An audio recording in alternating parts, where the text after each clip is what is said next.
मैं doctor Nahid Fatima, department of Urdu, DAV college से। अजीज़ तलबा और तालिबात, आज हम उर्दू गज़ल के बारे में कुछ बातें करेंगे। गज़ल उर्दू की सबसे मकबूल सिन्फ है। इसकी मकबूलियत का दायरा अब उर्दू से आगे निकलकर दूसरी ज़बानों तक फैल गया है। यहाँ तक कि हिंदी, अंग्रेज़ी और संस्कृत में भी गज़ल कहने का रिवाज आम हो गया है। आज हम इसी मकबूल आम सिन्फ़ सुखन की हैत और उसके अहद ब अहद इर्तक़ा पर बात करेंगे। हमारे बुज़ुर्ग नाक़दीन ने गज़ल की तारीफ़ करते हुए अक्सर कहा है कि इसका मफ़हूम औरतों से बातें करना है। ये उनके अहद में सच भी था, लेकिन अब गज़ल की शक्ल काफ़ी हद तक बदल चुकी है और अब इसमें महज औरतों से बात करने का मफ़हूम नहीं रह गया है, बल्कि अब इसमें दुनिया के तमाम मसाइल और इंसान की दाखिली दुनिया की सच्चाइयाँ जलवगर हैं। शायद गज़ल का बदलता रंग ही इसकी अवामी मकबूलियत की सबसे बड़ी वजह रही है। गज़ल की हैत के बारे में बात करें तो इसमें एक या एक से ज़ायद मतले, कुछ शेर और एक मक्ता होता है। मतलब कि दोनों मिसरों में काफिया, रदीफ या सिर्फ काफिया की पाबंदी लाजमी तौर पर की जाती है। शेरों का पहला मिसरा आज़ाद होता है, यानी इसमें काफिया और रदीफ नहीं होते हैं, लेकिन इसके दूसरे मिसरे में काफिया और रदीफ या सिर्फ काफिया का एहतमाम किया जाता है। जिस गज़ल में काफिया और रदीफ दोनों होते हैं उसे मुरद्दफ गज़ल, और जिसमें सिर्फ काफिया होता है उसे गैर मुरद्दफ गज़ल कहते हैं। गज़ल का आखिरी शेर मक्ता कहलाता है, जो हैत में दूसरे शेरों की तरह ही होता है, लेकिन इसमें शायर अपना तखल्लुस का इस्तेमाल करता है। इन दिनों ऐसी गज़लों का रिवाज भी आम है जिनमें मक्ता नहीं होता। ऐसी सूरत में हम इसे गज़ल कह सकते हैं, यानी गज़ल में मक्ता का होना लाजमी नहीं है। गज़ल की सबसे बड़ी खूबी ये है कि इसके दो मिसरों यानी कि एक शेर में मुकम्मल बात कह दी जाती है और इसका हर शेर अपने आप में मुकम्मल होता है। इसका दूसरे शेरों से रब्त नहीं होता, यानी हर शेर का मफ़हूम आज़ाद होता है। इस तरह गज़ल के शेर को दुनिया की सबसे छोटी नज़म भी कहा जा सकता है। दुनिया की किसी ज़बान में ऐसी कोई सिन्फ नहीं जो इतने कम अल्फाज में बड़े से बड़े ख़यालात को अदा करने की सलाहियत रखती हो। गज़ल इख्तिसार नवीसी की एक उम्दा मिसाल है। इसमें शायर अल्फाज का इंतखाब इस तरह करता है कि ज़्यादा से ज़्यादा मफ़हूम की अदायगी मुमकिन हो सके। उर्दू शेर व अदब के असातिज़ा ने कहा है कि गज़ल में कम से कम 5 अशार का होना लाजमी है, लेकिन हमारे अहद में ऐसी गज़लें भी मिल जाती हैं जिनमें 5 से कम अशार भी होते हैं। जहाँ तक गज़ल के मौजू का ताल्लुक है, आम तौर पर इसे काफ़ी बदनाम किया गया है। लोगों ने इल्ज़ाम लगाया कि गज़ल में सिर्फ हुस्न व इश्क की बातें होती हैं, लेकिन ऐसी बात नहीं है। चूँकि गज़ल की कदीम तारीफ में इसे औरतों से बात करने का फ़न कहा गया था, इसलिए दुनिया के सारे मसाइल को इन्हीं महदूद अल्फाज के दायरे में पेश किया जाता था। लेकिन गज़ल ने हर अहद में अपने मौज़ूआत में तब्दीली को रवा रखा है। जाहिर है मौजू तब्दील होगा तो इसके लिए अल्फाज भी तब्दील होंगे। चुनांचे हमारे अहद की गज़ल की ज़बान यकसर तब्दील हो चुकी है। अब इसमें ऐसी कोई कैद नहीं कि इसके अशार में कौन से अल्फाज का इस्तेमाल करना है और कौन से अल्फाज का इस्तेमाल नहीं करना है।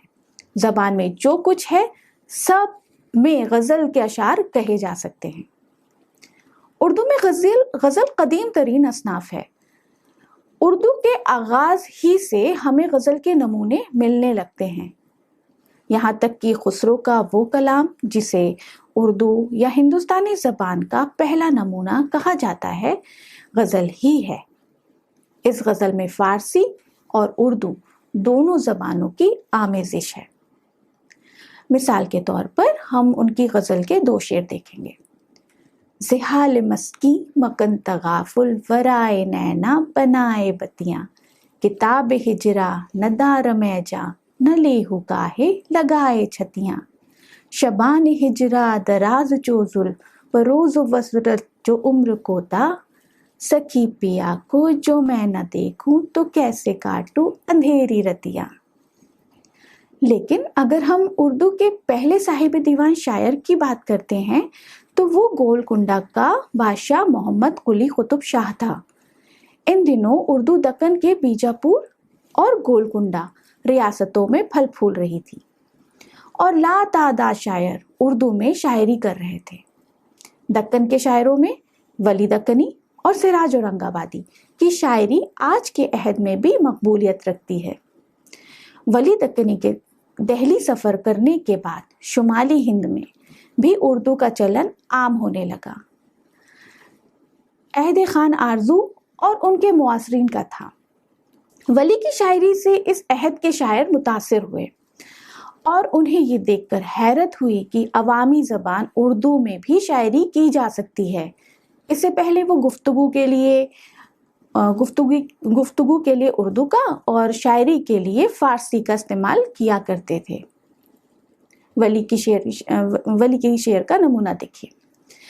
जिसे इश्क का तीर कारी लगे उसे जिंदगी क्यों न भारी लगे, न होवे उसे जग में हरगिज़ करार जिसे इश्क की बेकरारी लगे। इसके बाद के अहद में मीर तकी मीर, मोहम्मद रफ़ी सौदा, ख्वाजा मीर दर्द का ज़माना आता है। ये उर्दू गज़ल के उरूज का दौर था और सिर्फ दिल्ली में उर्दू शायरों की तादाद सैकड़ों तक पहुंच गई थी। मीर ने अपने दिल के दुखते नासूरों को गज़ल में इस तरह बरता कि वो खुदाए गज़ल कहलाने लगे। उल्टी हो गई सब तदबीरें, कुछ न दवा ने काम किया, देखा इस बीमारी दिल ने आखिर काम तमाम किया। अहद जवानी रो रो काटा, पीरी मेली आंखें मूंद, यानी रात बहुत थे जागे, सुबह हुई आराम किया। सौदा ने कसीदों में शोहरत हासिल की, लेकिन उन्होंने खातिर ख्वाह तादाद में गज़लें भी कही हैं। ख्वाजा मीर दर्द सूफ़ी थे और उनकी गज़लें सूफियाना शायरी की बेहतरीन मिसाल है। नमूना देखिए। अर्ज़ो समा कहाँ तेरी वुसअत को पा सके, अर्ज़ो समा कहाँ तेरी वुसअत को पा सके, मेरा ही दिल है कि जहाँ तू समा सके। इसके बाद गालिब का दौर आता है जिसे उर्दू गज़ल का सुनहरा दौर कहा जाता है। इस ज़माने के शायरों में शेख इब्राहिम ज़ौक़, मिर्ज़ा गालिब और हकीम मोमिन खां मोमिन ने खासी शोहरत हासिल की। गालिब का नमूना देखिए। ना था कुछ तो खुदा था, कुछ ना होता तो खुदा होता, डुबोया मुझको होने ने, न होता मैं तो क्या होता। वही मोमिन कहते हैं, वो जो हम में तुम में करार था, तुम्हें याद हो कि ना याद हो, वही यानी वादा निभाह का, तुम्हें याद हो कि ना याद हो। इनके अलावा मुफ्ती सदरुद्दीन, नवाब मुस्तफ़ा खां शेफ्ता वगैरह भी इसी ज़माने में दाद सुखन दे रहे थे। इसी दौर में लखनऊ का दबिस्तान भी उर्दू गज़ल के फ़रोग़ में नुमाया किरदार अदा कर रहा था।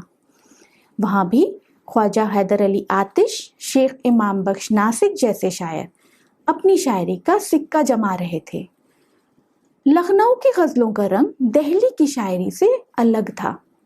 दिल्ली में जहाँ दाखिली जज्बात का इस्तेमाल होता था, वहीं लखनऊ ने खारजी चीज़ों को ज़्यादा अहमियत दी और बड़े बड़े नामवर शायर पैदा किए। गज़ल का काफिला आगे बढ़ा और इसमें नए नए शायर शामिल होते गए। हाल ही ने उर्दू गज़ल की इस्लाह के लिए कुछ बातों की तरफ तवज्जो दिलाई। इकबाल ने उर्दू गज़ल को एक नया आहंग अता किया। हज़रत मोहानी और मुतअद्दिद शायरों ने हिंदुस्तान की आज़ादी के मौजू पर गज़ल का हिस्सा बनाया और आने वाले बेशतर शायरों ने उनकी तक़लीद की। तरक्की पसंदी तहरीक के दौरान हालांकि गज़ल के खिलाफ काफ़ी आवाज़ें उठाई गईं, लेकिन गज़ल का कारवां नहीं रुका। खुद इस तहरीक से वाबस्ता मजरूह सुल्तानपुरी, मोयन एहसन चिश्ती, جیسے متعدد شاعروں نے اپنا تعلق غزل سے بنائے رکھا۔ اس عہد میں غزل کے موضوعات بدلے اور عوامی مسائل اس کا حصہ بننے لگے۔ ترقی پسند تحریک کے رد عمل کے طور پر جدیدیت کا وجود ہوا، اور ایک بار پھر غزل نے اپنا نیا رنگ اختیار کیا۔ ترقی پسندوں کے زمانے میں غزل میں جہاں راست اظہار کو اہمیت دی جانے لگی تھی، وہیں جدیدیت کے دور میں یہ پھر ایک بار دل کی ترجمان بن کر ابھری۔ یہ سلسلہ آج بھی جاری ہے۔ ہمارے عہد میں بھی غزل نہایت شان و شوکت کے ساتھ آگے بڑھ رہی ہے، اور نئے نئے شاعر اس قافلے میں شامل ہو رہے ہیں۔ یہاں ہم اپنے آج کے لیکچر کا اختتام کرتے ہیں۔ شکریہ۔